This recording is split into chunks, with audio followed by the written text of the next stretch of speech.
Amém. Vamos se pôr de pés, irmãos, por favor, em reverência à palavra de Deus. Vamos ler o Salmo 67.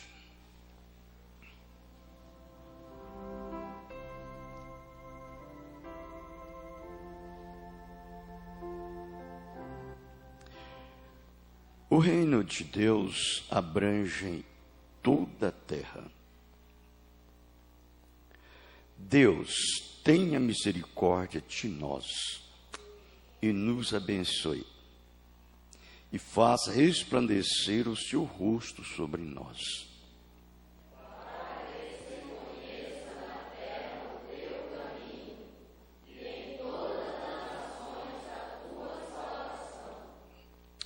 Louvem-te a ti, ó Deus. Os povos louvem-te, os povos todos.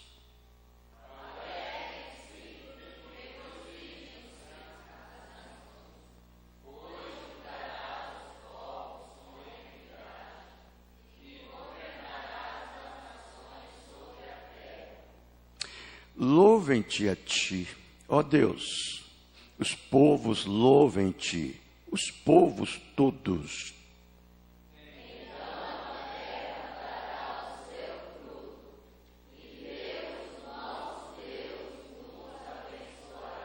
Todos. Deus nos abençoará. Todas as extremidades da terra o temerão. Amém. Que Deus abençoe a sua santa palavra. E também com ela abençoa as nossas almas. Amém. Assentai-vos, irmãos, por um pouquinho de tempo.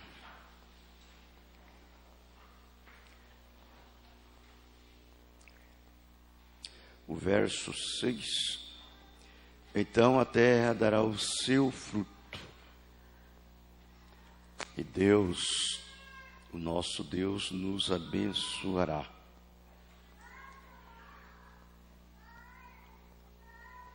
A terra, ela descansa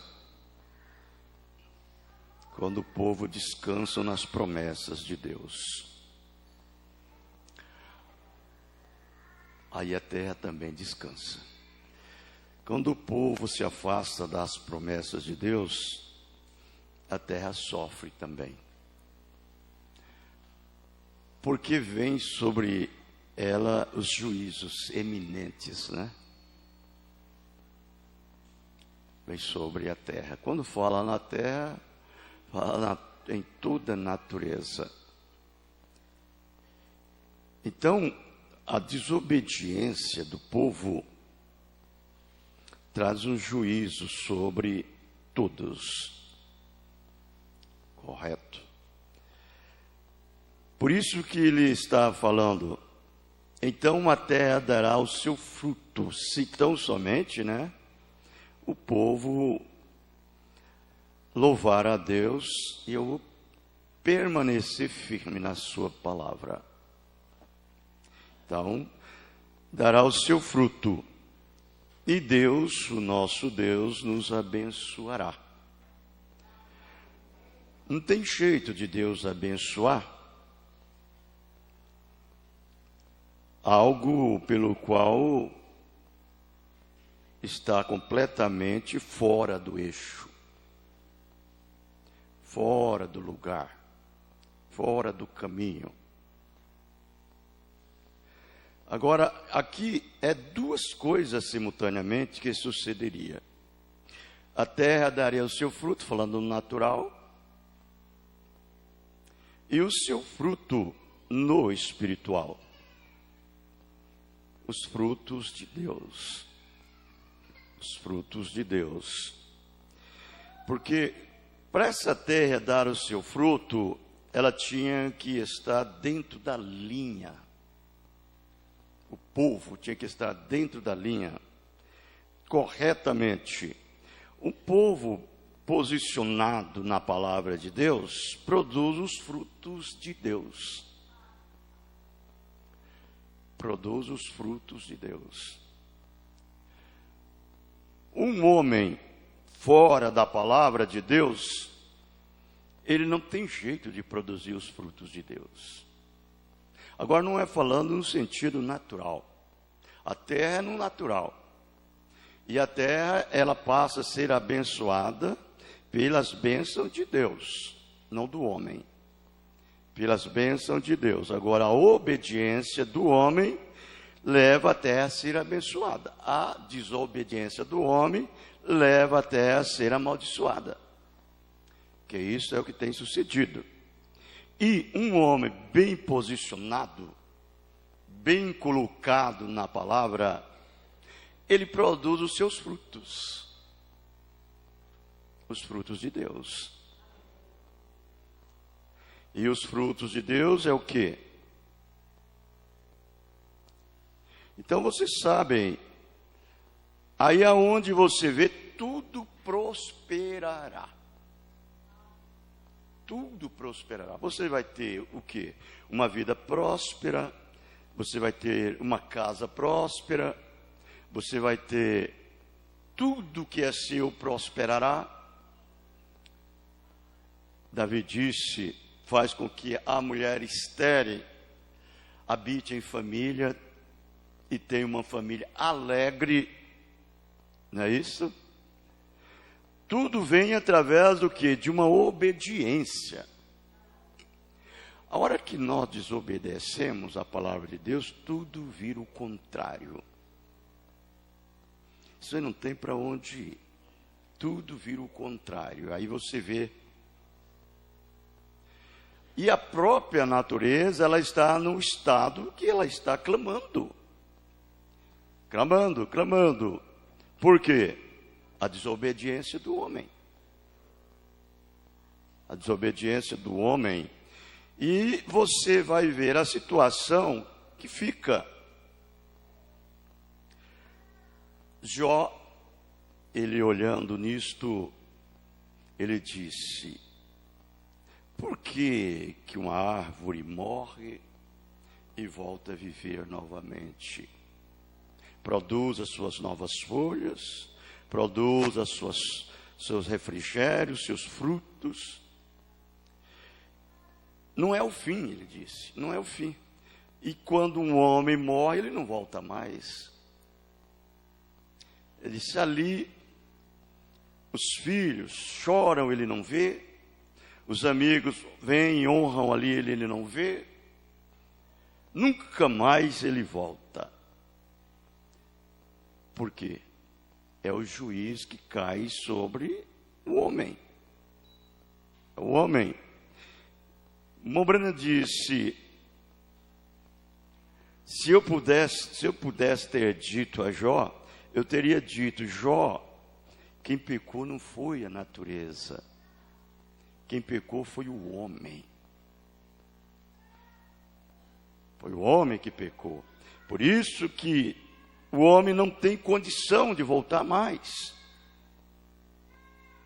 Teria que haver um que pudesse trazer ele de volta. Agora, hoje, é um pecado terrível para um filho de Deus não produzir os seus frutos. Porque nós temos um direito, nos pertence e é nosso. Nós temos que produzir o seu fruto. Nós não podemos ser infrutíferos, de jeito nenhum. Porque Deus nos trouxe isso de volta e nos deu como uma herança. Todo aquele que confessa a sua salvação e ser um filho ou uma filha de Deus, ele tem que produzir os seus frutos para provar que é.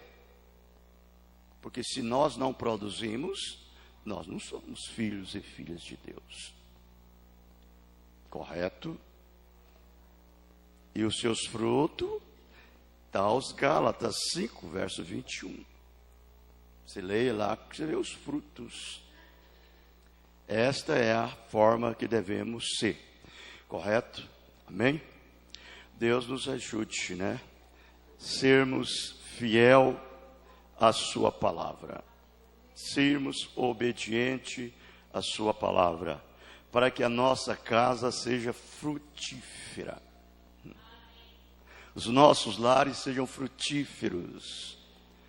Isto é a verdade. Nós vamos se colocar de pés, por favor.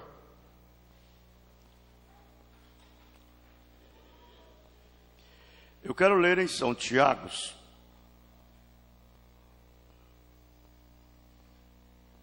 no capítulo 2,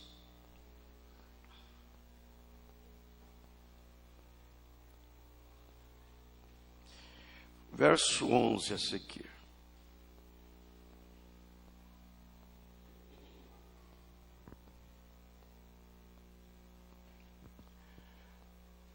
Ele disse: porque aquele que disse, não cometerás adultério, também disse, não matarás. Se tu, pois, não cometeres adultério, mas matares, está feito transgressor da lei. Assim falai, assim procedei, como devendo ser julgados pela lei da liberdade. Porque o juízo será sem misericórdia sobre aquele que não fez misericórdia, e a misericórdia triunfa sobre o juízo. Amém? Deus abençoe a sua santa palavra. Senhor, dê-nos o conteúdo desta verdade e nos revela, Senhor, cada momento, cada instante mais aquilo que nos cabe. No nome do Senhor Jesus Cristo é que te pedimos, com toda a sinceridade de nossa alma dada por ti, com humildade e simplicidade em nossos corações. Nós te pedimos sabedoria para isto, no nome de Jesus Cristo, Senhor. Amém. Podeis se assentar, irmãos, por favor.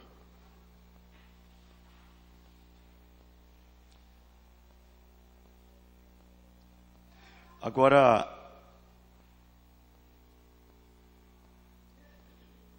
eu me lembro quando o irmão Brana, ele falando a respeito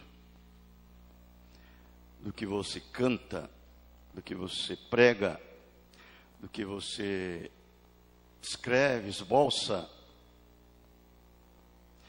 Ele disse: quem canta deve ver o que canta.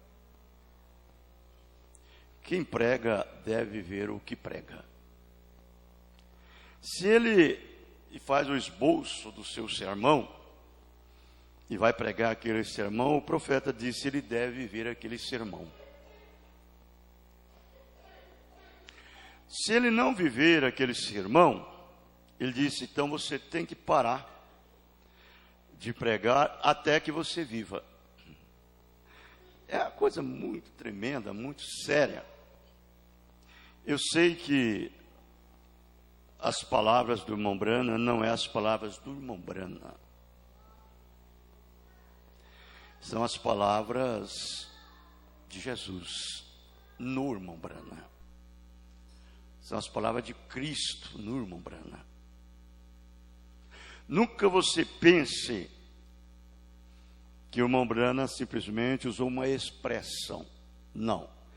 Aquilo, pensar, ele não queria falar isso. Não, o que ele tinha no seu coração, falou na sua boca. Isto é a verdade. Como Tiago aqui. Tiago, ele falou uma coisa aqui muito séria. Olha, porque aquele que disse, não cometerás adultério, também disse, quem era esse? Jesus. Não é o homem, ele não está falando não é o homem, é Jesus que disse. Porque aquele que disse, aquele quem? Jesus. Aquele que disse, não cometerás adultério, também disse, não matarás. Se tu, pois, não cometeres adultério,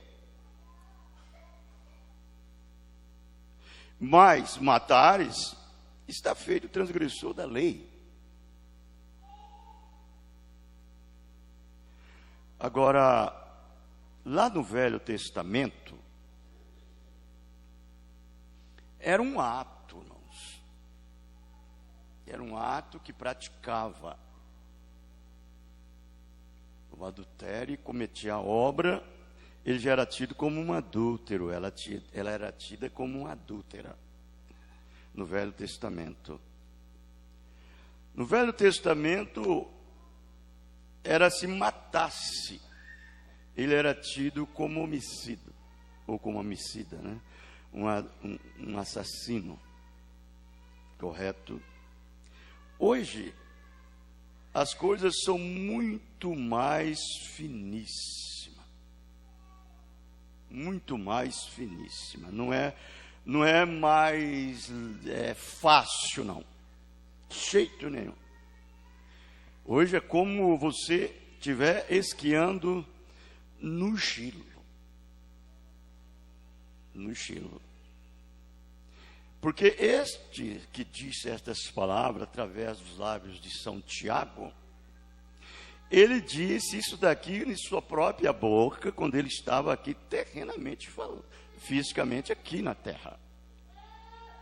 Você vai ver que ele disse isso daqui, ó: não cuideis que vim destruir a lei ou os profetas. Não vim abrogar, mas cumprir. Quem era este? Era o Senhor Jesus Cristo, próprio Deus feito carne, o Emanuel.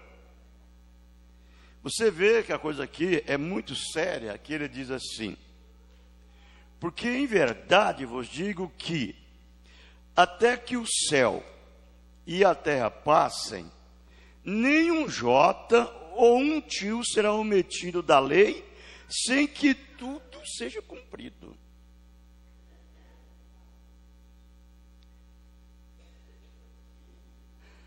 Voltando aqui no livro de São Tiago, você vai ver São Tiago falando aqui, porque isso daqui era Deus na boca de São Tiago. Isso foi depois do Pentecoste, foi depois do batismo do Espírito Santo, não foi antes não, foi depois.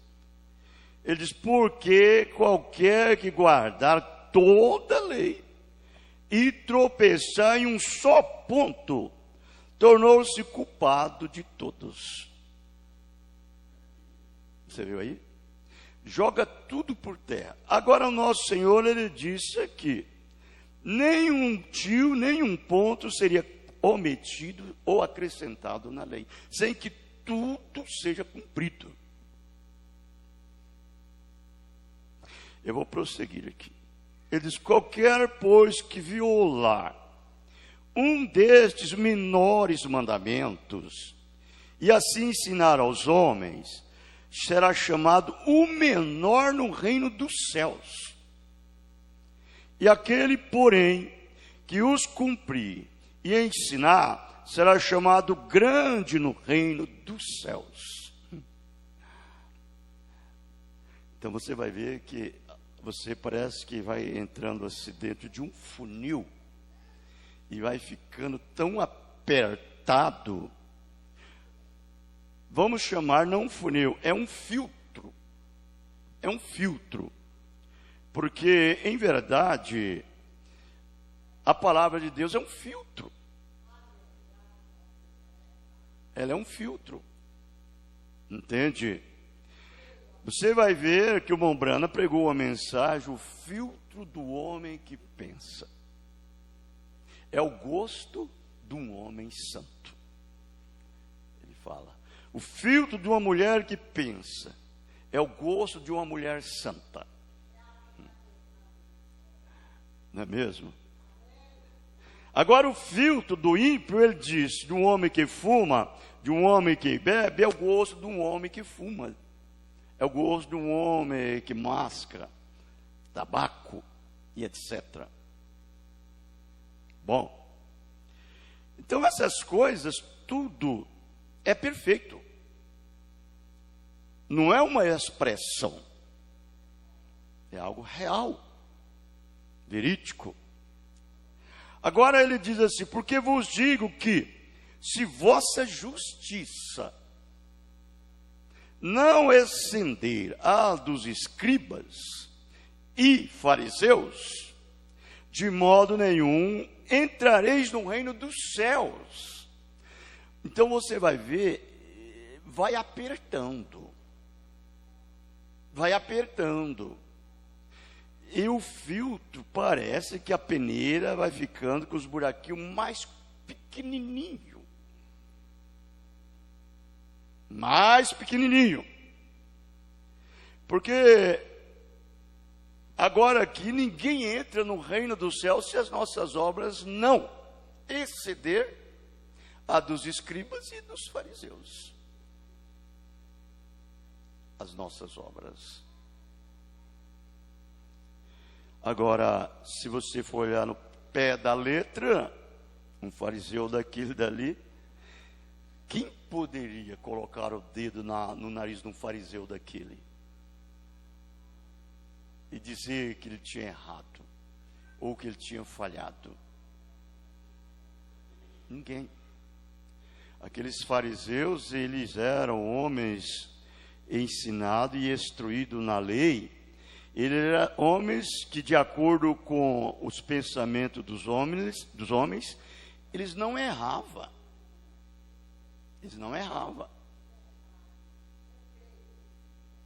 Eles eram completamente corretos.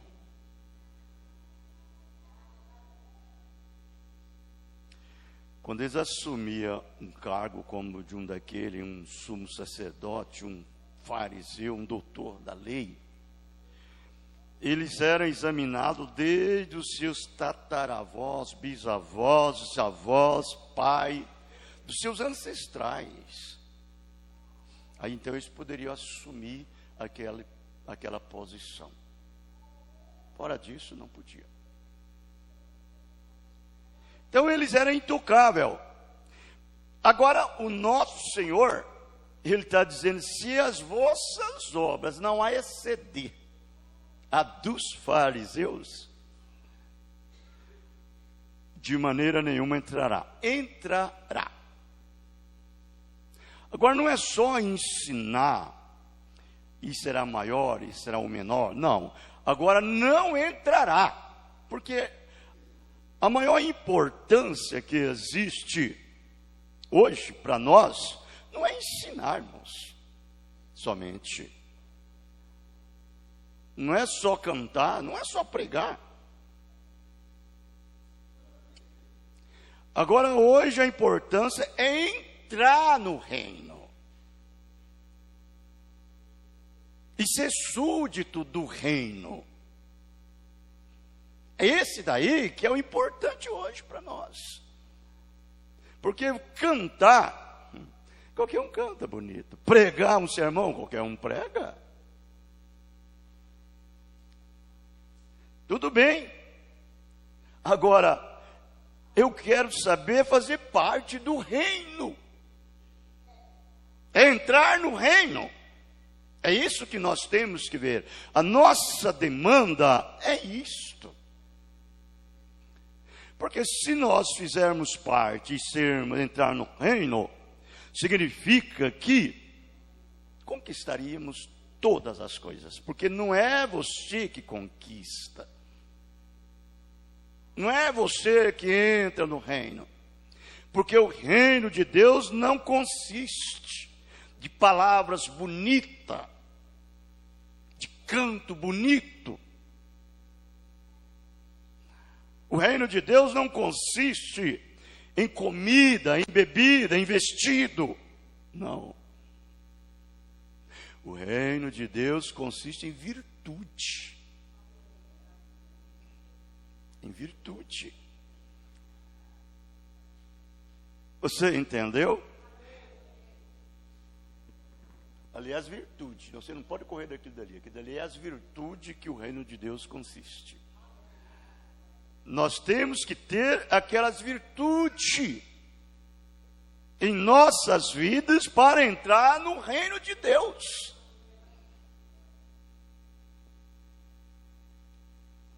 Quando nós obtemos essas virtudes, que entramos no reino de Deus, nós não entramos porque obtemos, porque somos espertos, educados, pessoas que respeitam.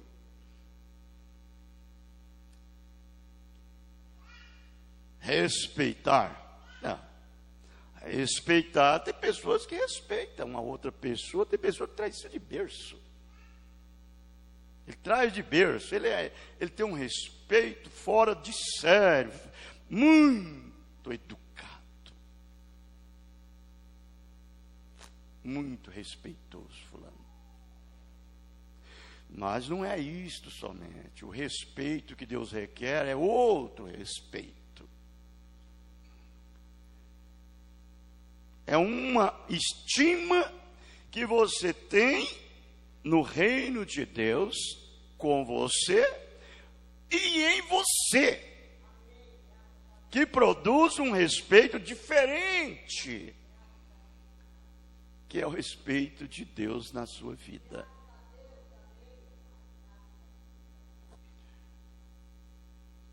Aí você vai ver que ele diz bem assim: ouviste o que foi dito aos antigos? Não matarás. Mas qualquer que matar será réu de juízo. Naquela época lá, na lei, um poderia xingar o outro, um poderia odiar o outro, um poderia bater no outro, poderia pintar e bordar. Não matasse. Não matasse. Ele não era tido como réu. Poderia fazer o que quiser, chamar de tudo quanto é nome, menos de santo. Cuspir na cara dele e dizer: eu te odeio. Podia fazer. Não era condenado como réu. Mas hoje não, hoje é diferente. Veja como o filtro vai apertando. Porém, eu, porém, vos digo que qualquer que sem motivo, sem colerizar contra seu irmão, será réu de juízo. Imagine. Agora, os seres humanos, eles são homens, a Bíblia diz, diz, são criaturas de sangue quente.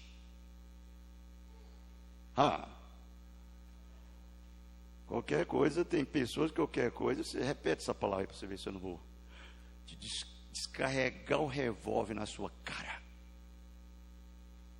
Está bem assim. Repete.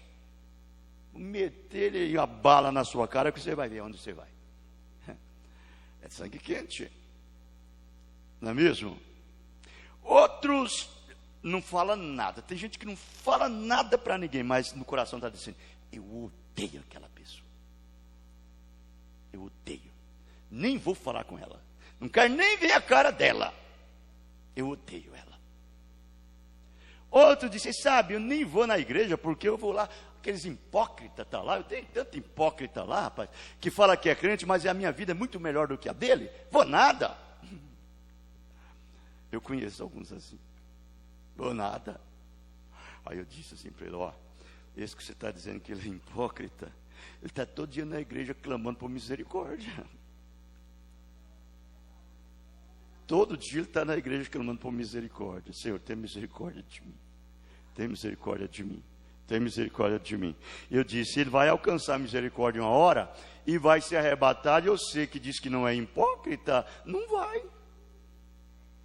Porque isso é muito certo, muito direito, muito santarrão. Não vai. Por quê? Por causa do hipócrita que estava na igreja e obteve misericórdia e foi no arrebatamento. Eu disse isso para ele. Eu falei, você nunca deve medir o seu cristianismo por ninguém. Você pesa o valor da sua alma em obediência à palavra. Aleluia. Amém? Eu amo isto. Eu gosto disto. Vejam, irmãos. Eu, porém, vos digo que qualquer que sem motivo se encolerizar contra o seu irmão será um réu de juízo. E qualquer que chamar a seu irmão de raca será réu do sinédrio. Raca, você sabe o que é? É chamar fulano, não significa nada para mim. Não tem nenhuma significância, fulano. Para mim, está lá embaixo. Ele não vale para nada, ele não presta. É raca isso. Ele não presta. Fulano não presta. Agora, sinédrio, é a coisa mais horrível estar diante de um sinédrio. É o mesmo que juízo. É mesmo que julgamento. É mesmo que enfrentar um trono. É um sinédrio. Você entende? Então vejam bem, ele prosseguiu. Ele disse: e qualquer que lhe chamar de louco será réu do fogo do inferno. Meu Deus, veja a situação. Como vai ficando.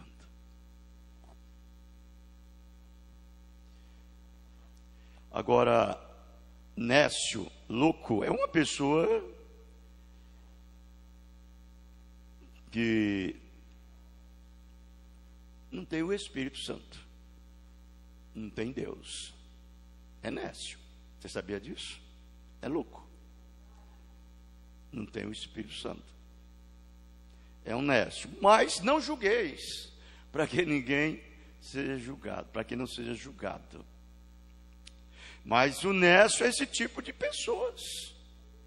Porque às vezes há tanta pessoa boa, crente, elas são nécias.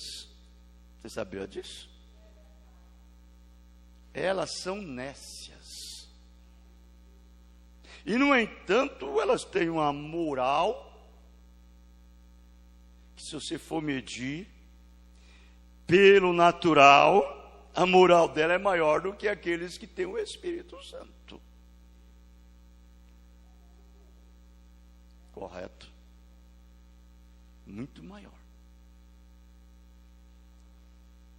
E elas são pessoas que você olha para elas, você que não tem nada de Deus e o discernimento do Espírito, você diz bem assim: fulana, essa é uma salva, é um filho de Deus, é uma filha de Deus. Porque a vida deles são exemplar. Eu estou me lembrando de uma mensagem que o Mombrana fala, não sei se é Deus aperfeiçoando a igreja. Ele diz bem assim: você tem que saber como você deve colocar a sua fé em funcionamento. Você tem que saber como você deve colocar a sua fé em funcionamento. Por que ele disse? Porque, olha, deixa eu lhe dizer uma verdade. Ele disse: há duas classes de pessoas. Há duas classes de pessoas. Ele diz: uma delas são fundamentalmente cumpre a palavra. Fundamentalmente cumpre a palavra. O profeta diz: eles têm uma compostura da palavra. Compostura da palavra. Você sabe o que é a compostura da palavra? É ter cabelos grandes, vestidos compridos, é vestir decente, é não errar, é não falhar, é ser aquela pessoa justa de acordo com a visão humana. Cumprir o fundamento da palavra. Vê? É um homem que não mente, é um homem que não faz trapaça, é um homem que não erra, ele é um homem que mantém aquele fundamento. Ele disse, a outra classe é o pentecostal. Outra classe é o pentecostal. Ele disse, aquele fundamentalista é como um homem que tem muito dinheiro no banco. Muito dinheiro. Mas não solta um cheque. Aí já fala tudo, né? Não solta um cheque. Ele disse, o pentecostal tem fé, mas não tem um centavo no banco. Você entendeu? Já fala tudo. Não tem um centavo no banco. Ele disse, o fundamentalista, é um homem muito rico, não sabe nem o que possui, tem muito dinheiro no banco, mas não solta um cheque. O pentecostal tem fé, mas não tem um centavo no banco. Agora aí, solta cheque. Agora, você imaginou se soltar um cheque sem nenhum centavo no banco? O que sucede? Chama-se cheque bola, né? Bate lá e pula para cá. Bate lá e pula para cá. O outro não, o outro é assim, ó. O outro é desse jeito. Aí o Mombrando diz, se pudesse juntar os fundamentalistas e os pentecostais junto, os dois iam unir-se, mas incendiavam o mundo de poder. Mas não tem jeito. Você entendeu? Não tem jeito. O que é isso? Um tem uma vida limpa, pura, com aquela postura tremenda que você diz, fulano é salvo. O outro vive de toda maneira, não está nem aí preocupado com a palavra de Deus. É o pentecostais. As mulheres cortam o cabelo, vestem calça de homens, age, atua, se comporta como o mundo, canta bonito como anjos, mas mente como demônios. São pentecostais.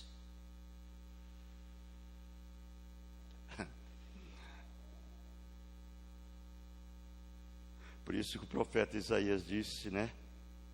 No capítulo 35, há um alto caminho, que é chamado o caminho santo. O imundo não passará por ele. Só aqueles, os caminhantes. Nem mesmo os loucos errarão este caminho. Aleluia. Por quê, Senhor? Por quê? Porque antes que eles entrem no caminho, eles passam pelo sangue.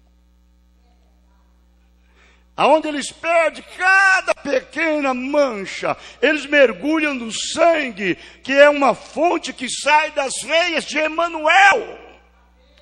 E entra neste caminho, sobe nesse caminho, o caminho santo, que está no centro da estrada.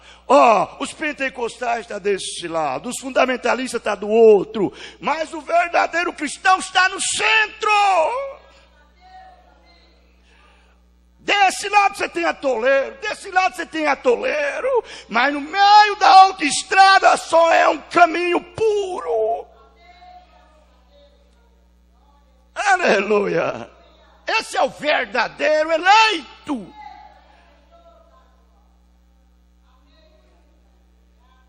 Não é você que faz essas coisas aqui, não. Quem faz é Deus em você.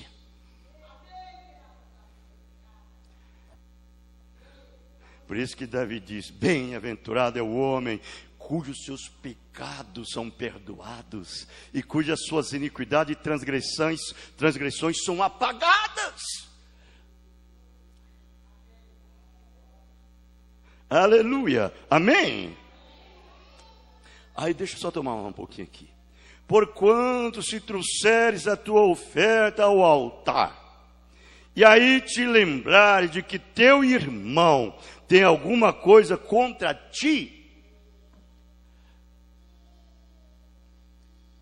não é o irmão lá que tem alguma coisa contra ti, vir contra você que não, falar, acertar com você não. É você que sabe que seu irmão tem uma coisa contra você, você deve a ele.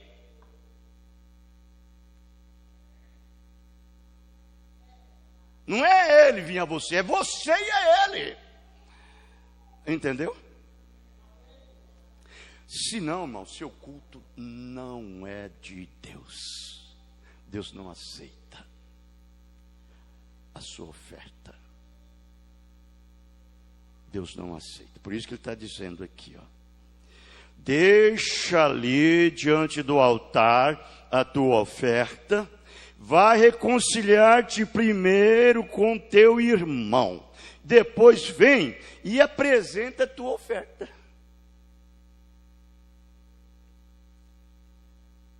Oferece o seu sacrifício, oferece o seu culto, aí então ele se torna para Deus um cheiro suave em tuas narinas.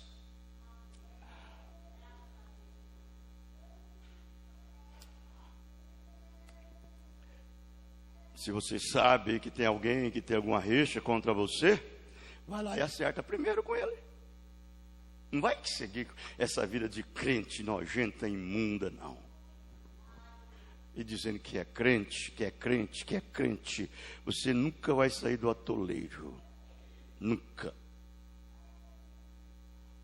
Nós temos que ir e acertar tudo. Foi para isso que nos foi dado o Espírito Santo. Para que então?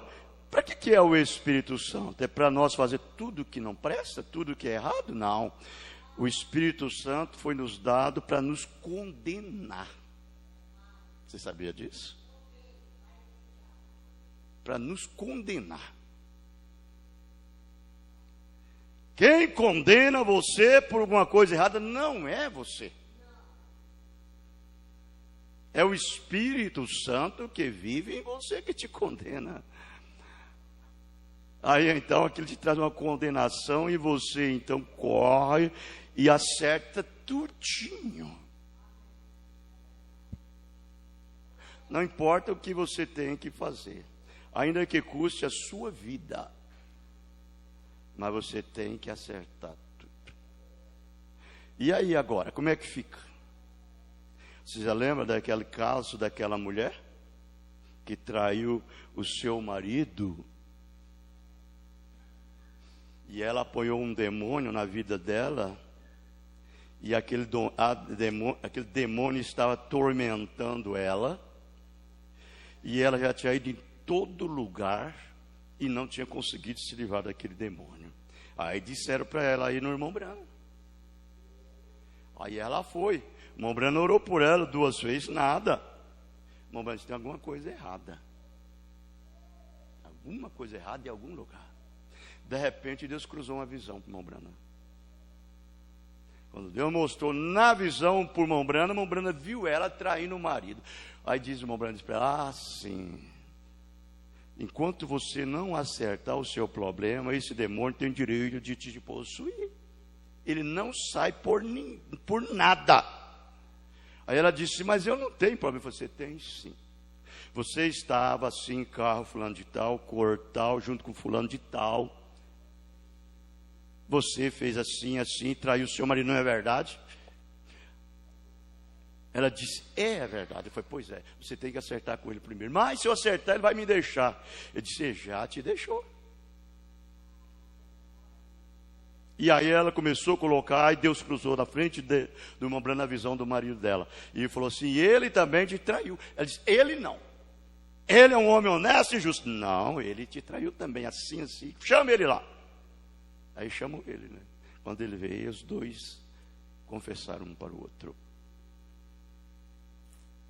Quando um confessou um para o outro, aí então houve um acerto entre ele e ela, e o demônio deixou ela. No momento que foi confessado. Você entendeu? Quer dizer, então, irmãos, é para isso que é nos dado o Espírito Santo. Para nos acertar e conciliar a coisa. Se você diz, eu não erro, eu não cometo falha, então significa que você não tem nada para te condenar. Porque vejamos bem, quando aquele moço foi lá fazer um concurso naquela empresa, e ele chegou lá para fazer o concurso, e ele pegou o diretor da empresa, olhou e falou assim, cadê a borracha do lápis? Hoje não, hoje tem a borracha separada, mas naquele tempo usavam uma borrachinha na cabeça do lápis aqui em cima. Cadê a borracha? Ele diz assim, eu não cometo erro.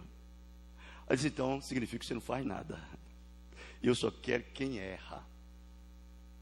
É quem trabalha, quem erra. Quem não trabalha, não erra.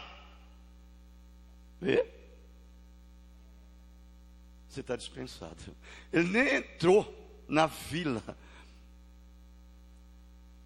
Essa é a maneira. Então você não erra, significa que você não tem nada ali dentro de você. Um homem, ele tem que ter coragem. O Espírito Santo não habita em um homem que não tem coragem. Você tem que ter coragem para dizer sim e para dizer não. Corrigir os seus erros, condenar os seus erros, acertar os seus erros. Não é mesmo?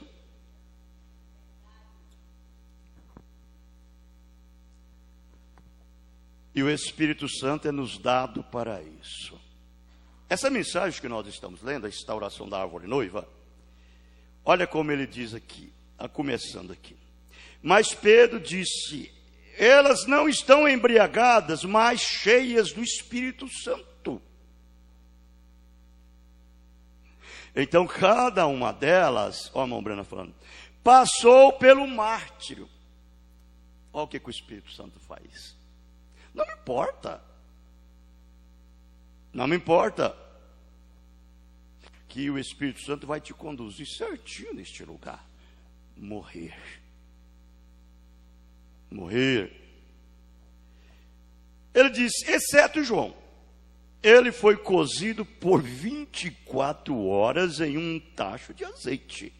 João não morreu por a mão dos homens, morreu por sua própria velhice, mas foi cozido por 24 horas num tacho de azeite. Olha onde o Espírito Santo leva as pessoas. E eles não puderam nem mesmo tirar o Espírito Santo dele. Então ele morreu de uma morte natural. O único. João Revelador. E agora, isso é correto.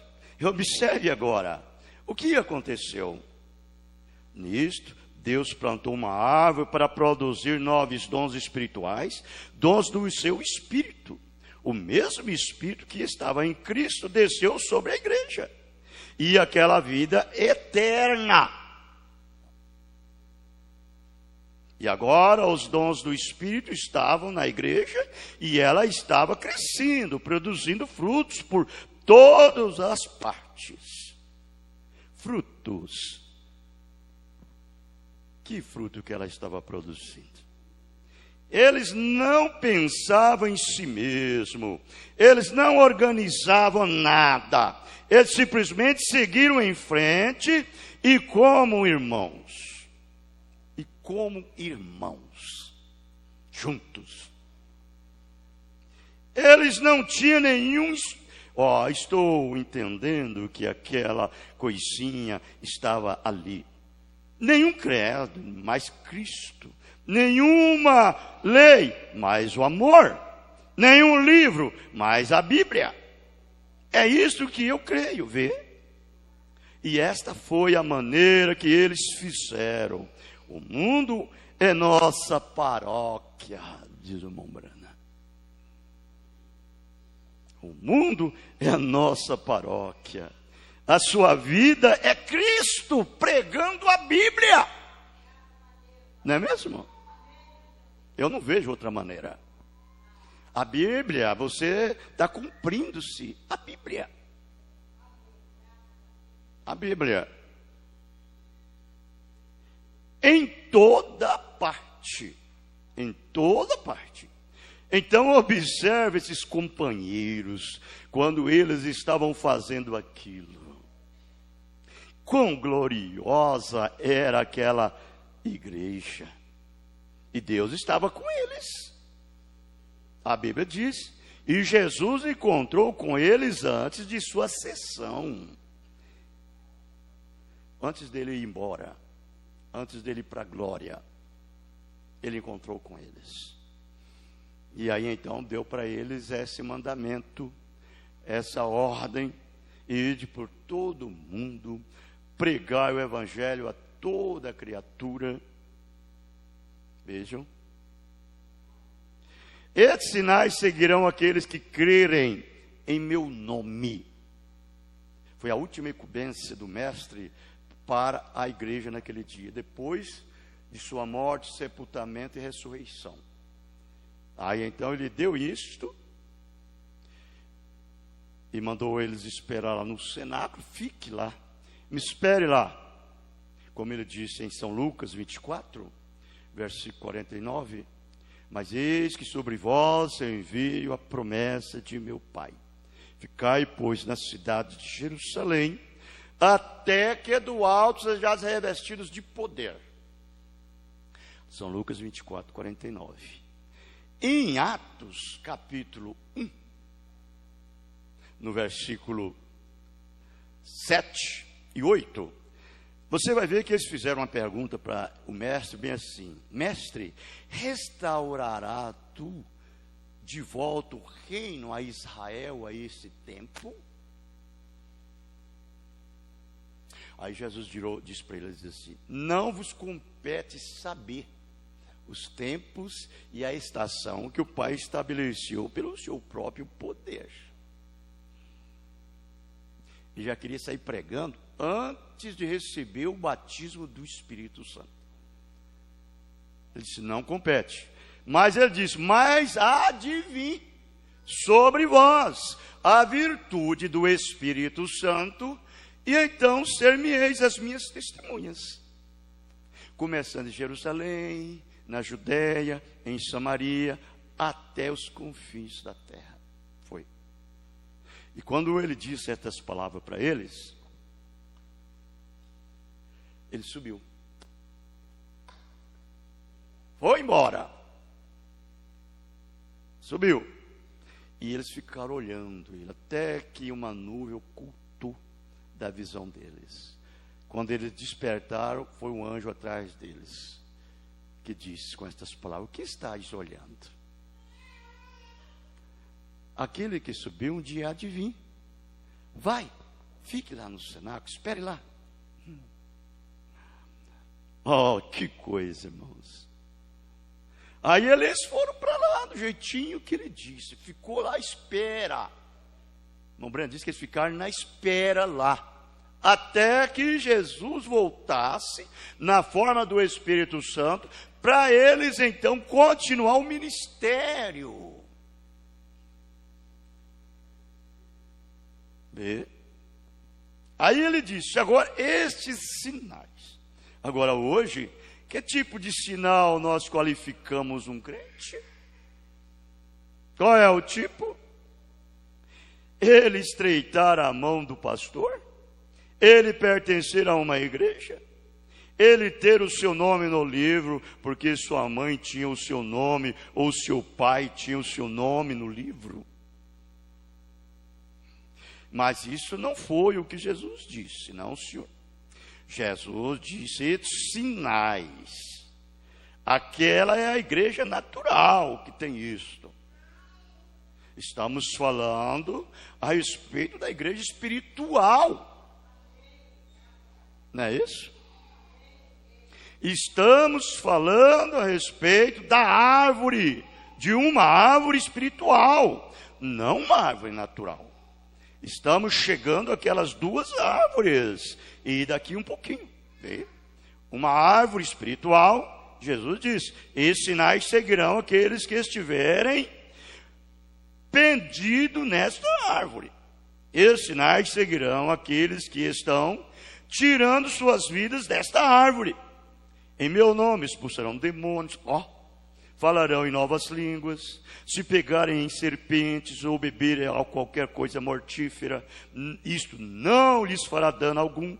Se colocar as mãos sobre os enfermos, eles sararão. Aí estão os tipos de sinais que ele disse que seguiria o crente. Onde estão eles hoje? Ele deu ao mundo um exemplo do que seria os sinais dos crentes. E ele disse que seria muito melhor amarrar uma mó no pescoço e se afogar nas profundezas do mar, do que até mesmo trazerem uma ofensa a um destes, pois seus anjos estão sempre diante da face do meu Pai, o qual está no céu. Os anjos. Você sabe que cada eleito, cada filho tem um anjo? Quando nós somos nascidos de Deus e somos os seus atributos, você é tido na visão de Deus como um pequenino. Como um pequenino. Não é mesmo? Um pequenino. Por isso que ele tomou aquele menino e colocou ele no colo e disse, se vocês não se tornar como uma criança dessa, de maneira nenhuma entrará no reino dos céus. Um pequenino. Não no estado físico, claro. É no seu estado espiritual. Porque, o Espírito Santo, Deus mesmo, ele é simbolizado numa pomba. Por que ele é simbolizado numa pomba? A pomba não tem fel de amargura, não tem ódio, não tem rancor. Não tem nada disso. A pomba não é maliciosa, ela é humilde e simples. É a pomba. Vejam, e você vê quadro de pessoas, de irmãos, eu estou te julgando, eu estou te ajudando nessa parte, para você voltar a estaca zero e acertar tudo. Agora, irmão, dizer assim, eu vou te estragar, eu vou fazer isso, eu vou vingar. Que coisa horrível. Irmãos,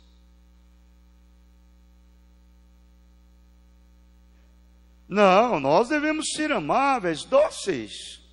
Se a pomba está vivendo dentro de você, você não tem fel de amargura. Não tem nada disso. Não é verdade? E aí você ama o seu irmão, você ama a sua irmã, e você vive juntos. São pássaros da mesma plumagem, não é mesmo? A pomba não anda com um corvo. A hora que ela vê um corvo chegar, ela cai fora do corvo. Ela não quer nada com o corvo. Agora o corvo não, o corvo está metido no meio. Ele come aqui com a pomba e come a carniça dele lá. A pomba tem nojo de carniça. Ela não pode comer carniça, ela não tem fel para destruir aquela coisa. Ela, se manda daquilo, ela fica longe de carniça.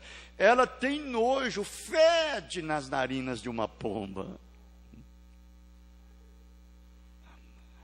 É a verdade?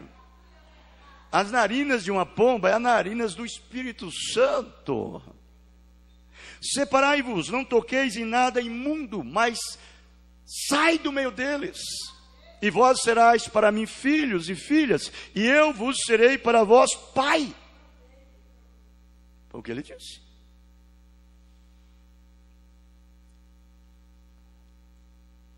Eu não sei como que essas pessoas amam tanto a televisão, amam tanto a internet, amam tanto esse WhatsApp, amam tanto esse Facebook.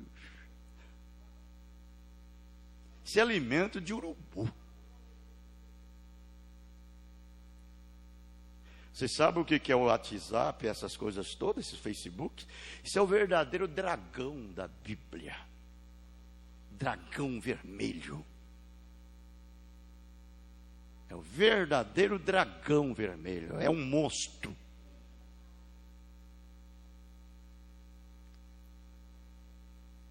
A pomba não come essas coisas. Ela não tem isso. E quando a pomba habita em você, significa o quê? Está te dando uma qualidade de cordeiro. A pomba dirige o cordeiro. Aonde? Para o cepo. Para o sacrifício. Não para o WhatsApp. Você já imaginou se a pomba dirigisse o cordeiro para o WhatsApp, o Facebook, internet, televisão, novela e tudo mais? Então não era pomba. Eu acho que era um urubu, um gavião. E não era um cordeiro.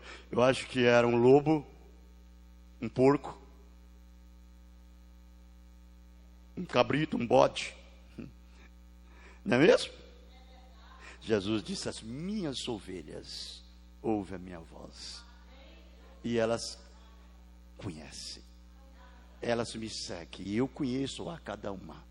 E eu lhes dou a vida eterna. Ninguém arrebatará das minhas mãos. E o meu Pai que mas deu é maior do que todos. E ninguém arrebatará das mãos de meu Pai. E eu e o Pai somos um. Aleluia.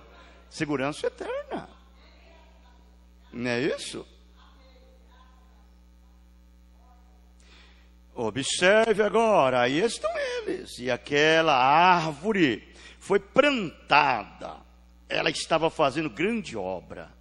Nós sabemos que eles foram quase em tudo. O Senhor. Ora, no dia do Pentecoste, 3.000 almas estavam juntas, batizadas e iam à igreja. Iam à igreja.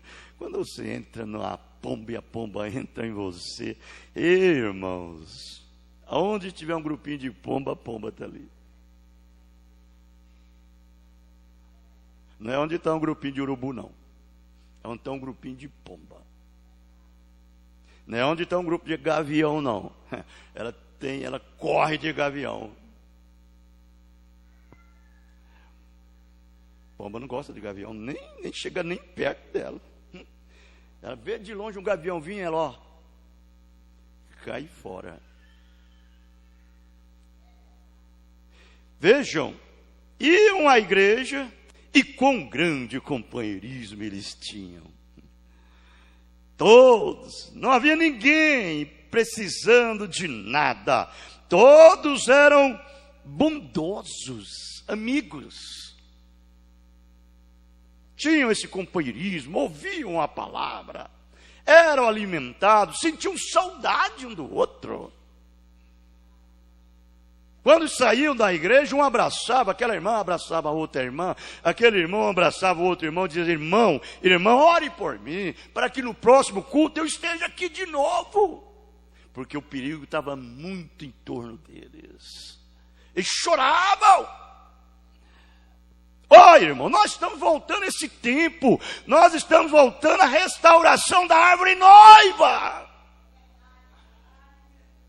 Deus está devolvendo o que o gafanhoto, a locusta, o pulgão comeu. Ele disse: eu restituirei de volta. Com todos os sinais, com todos os milagres, com todos os prodígios, com todas as maravilhas, não é mesmo? Oh, que coisa! Todos eram bondosos, de bom coração e um com o outro. E eles eram todos uma grande família. Maravilhoso, diz o profeta. Maravilhoso. Aleluia.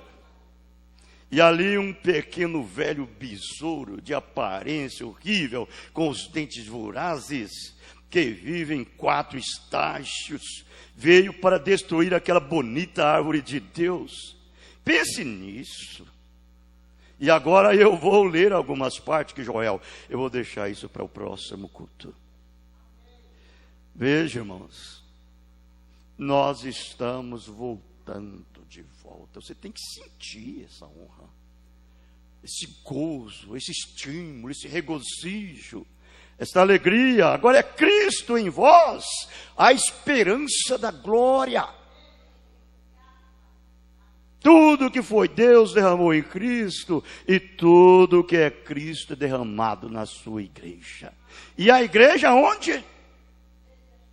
Aleluia! No reino restaurado.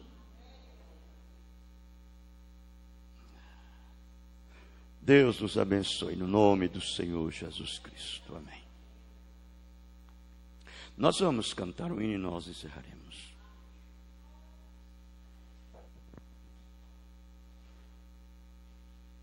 Vamos cantar este hino. 235. Sacerdotes do Senhor.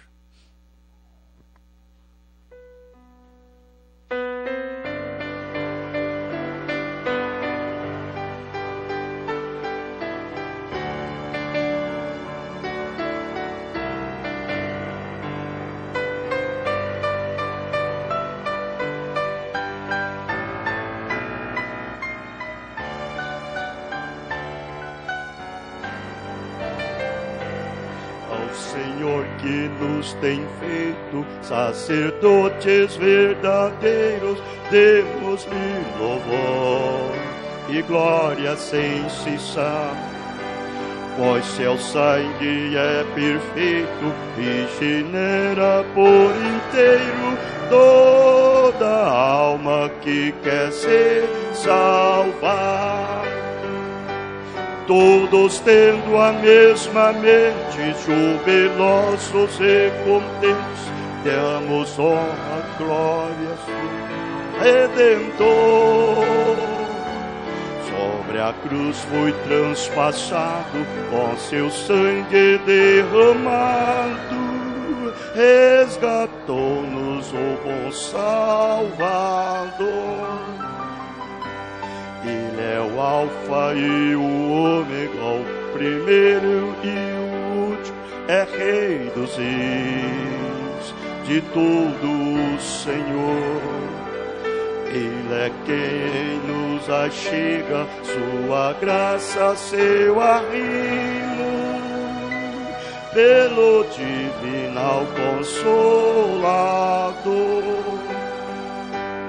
Todos tendo a mesma mente, jubilosos e contentes, demos glória, suma ao Redentor. Sobre a cruz foi transpassado, com seu sangue derramado, resgatou-nos o bom Salvador.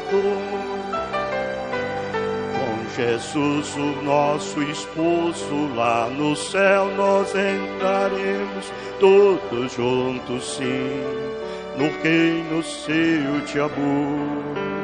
Viloemos glorioso e com ele cantaremos, novo sino cheio de fervor.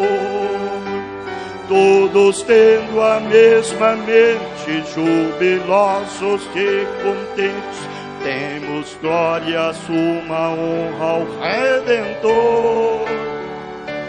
Sobre a cruz foi transpassado, com seu sangue derramado, resgatou-nos o bom Salvador.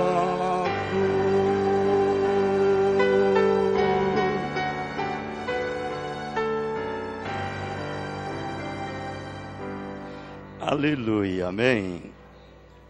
Juntos. Quem é que nos ajunta neste companheirismo? É o sumo sacerdote. É o Espírito Santo nas nossas vidas. Faz-nos ter essa unidade espiritual do Espírito Santo. Amém. Com as nossas cabeças inclinadas. Pai Celestial, aqui estamos juntos, por uma causa, Aqui nós não viemos aqui para matar a saudade um do outro somente. E nem tampouco nós viemos aqui para tratar de negócios. Não. Nós viemos aqui, Senhor, com essa autoestima, para juntos amar, buscar, ouvir, alimentar de sua palavra e sairmos daqui abençoados. Pai Santo, despede-nos em paz, leva-nos e nos guarda e nos protege de todos os males, no nome do Senhor Jesus Cristo. Amém. Deus os abençoe. Abençoe um outro no nome de Jesus Cristo. Estamos terminados. Amém.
Porque tens escolhido este caminho,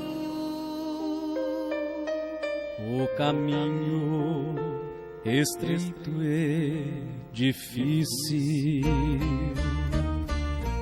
Tens andado por tua livre escolha,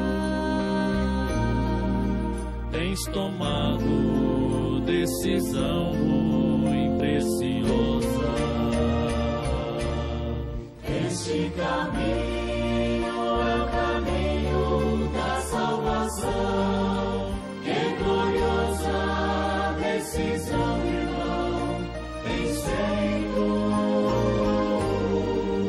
Porque nestes momentos de decisões, uma vasta porção dos céus espera por ti.